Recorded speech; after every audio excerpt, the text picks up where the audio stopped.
अस्सलाम वालेकुम व्यूवर्स, कैसे हैं आप सब। उम्मीद है आप सब खैरियत से होंगे। तो मैं हूं आपके साथ मेहरजादी फ्रॉम मेहर ब्यूटी टिप्स के साथ। जो आज का हमारा टॉपिक है वो जो आजकल आंखों की बहुत बीमारी वायरस फैला हुआ है, जो कि बहुत तेज़ी से फैला है, आंखों का वायरस, जिसको आमतौर पर आशुब चश्म भी कहा जाता है। तो आज हम उस पर बात करेंगे।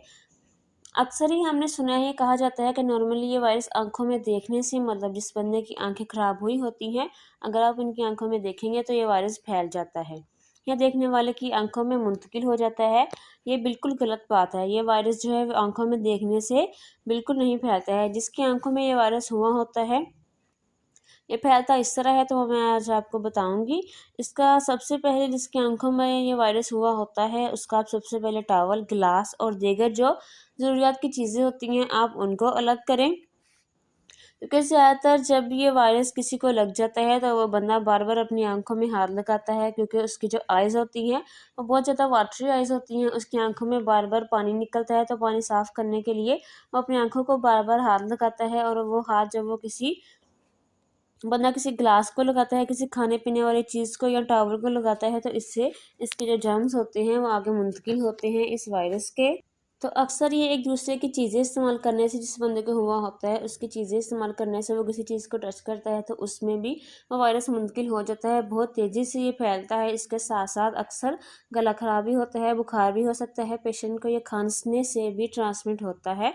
जब हम अपने फेस के आगे हाथ रख कर खाँसते हैं तो इससे भी ये ट्रांसमिट होता है। काला चश्मा क्यों पहना जाता है? जी हाँ, ये इसलिए पहना जाता है कि इससे हमारी आँख के जो कॉर्निया होता है, सफ़ेद जो पर्दा होता है, इस पे टॉर्च बन जाते हैं। इससे फोटोफोबिया हो जाता है, यानी जो लाइट होती है उसकी सेंसिटिविटी हमारी आँख में बढ़ जाती है। इसलिए लाइट से बचने के लिए, ज़्यादा लाइट से बचने के लिए हमें काला चश्मा जो है वो पहनना ज़रूरी हो जाता है। फॉर एग्जाम्पल कि जैसे ऐसे दो इंसान बैठे हैं आमने सामने, तो एक दूसरे की आंख में देखने से ये वायरस बिल्कुल नहीं फैलेगा। ये हाथ से फैलने वाला वायरस है। मतलब एक इंसान ने कोई चीज़, टॉवल वगैरह किसी चीज़ को टच किया है, गिलास से पानी पिए है, तो उससे ये जो है वायरस ये ट्रांसमिट होता है। और ये वायरस होता किस मौसम में है? ये वायरस तकरीबन जब बारिशें होती है, मानसून की बारिशें होती हैं, तो तब ये वायरस ज़्यादा फैलता है। इसका फैलने का खर्चा जो होता है वो ज़्यादा होता है। तो ये बारिशों के मौसम में ये वायरस पैदा होता है। अक्सर एक को लग जाए तो पूरी कम्युनिटी को लग जाता है, एक बच्चे को लग जाए पूरी फैमिली में मुंतकिल हो जाता है। जैसे कि हम देखते हैं स्कूल कॉलेजेस में, ऑफिस में ये बहुत तेज़ी से फैल रहा है। स्कूल में एक बच्चे को होता है तो उसके साथ बैठा बच्चा जो होता है वो उसमें भी मुंतकिल हो जाता है, क्योंकि बच्चा बार-बार जो है अपनी आँख को साफ़ करता है। बहुत ज़्यादा वाटरी आइज़ होती हैं, तो इससे भी ये फैल जाता है। तो अगर स्कूल और कॉलेजेस में ये तेज़ी से फैल रहा है, बच्चे एक-दूसरे के साथ बैठते हैं, तो ऐसे एक-दूसरे में मुंतकिल हो जाता है। ये वायरस जो है, ये तकरीबन 7 टू 10 डेज़ में तकरीबन ये वायरस खुद ही ठीक हो जाता है।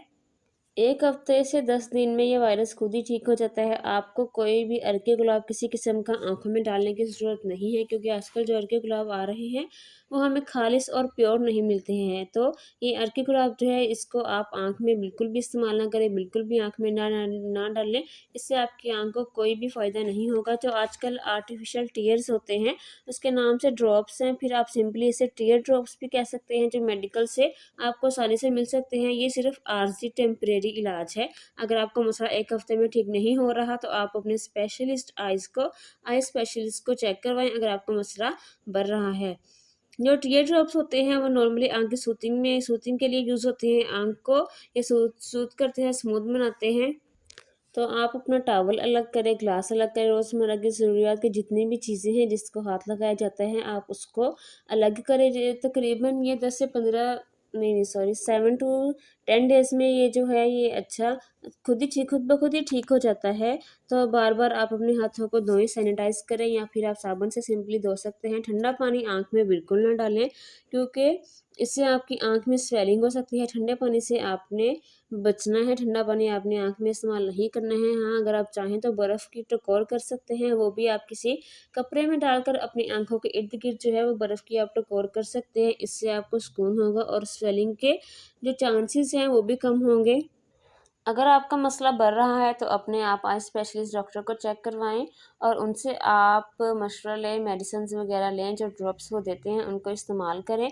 तो ये था जो हमारा आज का टॉपिक था, ये कैसे फैलता है, ये जो काला चश्मा लगाना ज़रूरी है क्योंकि इससे आपकी आँख मज़ीद नुकसान से बचने के लिए काला चश्मा आपको पहनने का डॉक्टर्स कहते हैं। तो इससे ये थी हमारी आज की जो हमने अपनी टिप्स बताई थी, आज की हमारी वीडियो थी आपके लिए। उम्मीद है आपको पसंद आएगी और आपको अल्लाह ताला अपने हिफ्ज़-ओ-अमान में रखे, किसी भी बीमारी से, किसी भी वायरस से आपको बचाए। तो इसके साथ-साथ हमें इजाज़त दीजिए, मिलते हैं आपके साथ अपनी नेक्स्ट वीडियो में, तब तक के लिए अल्लाह हाफ़िज़।